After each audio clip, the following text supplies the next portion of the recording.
Hello guys, welcome back to YouTube channel Gokul vlogs. ఈరోజైతే నేను ఇంకొక టిఫిన్ సెంటర్తో అయితే ముందరికి వచ్చేసాను. అదే అమ్మ టిఫిన్ సెంటర్. మా హనీష, మా రుత్విక్, మా మామ బాహుబలి దోశ తినడానికి వెళ్ళారండో. పార్ట్ 1లో చూశారు కదా, మా అమ్మ చెప్పింది దోశ, బాహుబలి దోశ.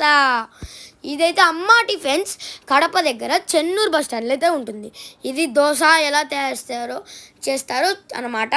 చూడండి, 4 దోశలు అయితే వేసాడు. అలా పెనం మీద వేసేసుకొని మధ్య మధ్యలో కూడా ఉంటాయి కదా హోల్స్, వాటిని కవర్ చేసుకున్నాడు. తర్వాత స్టఫింగ్ అండ్ టమాటోస్, చిల్లీసు, ఏంటంటో వేసేసాడండి. మనం చెప్పుకోలేమన్ని టేస్టీ పదార్థాలు వేశాడు.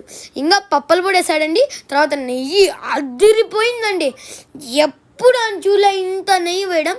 తర్వాత చెన్నైలో దోశ ఎలా ఉంటుందో తెలుసు కదా, స్ట్రైట్గా రెక్టాంగిల్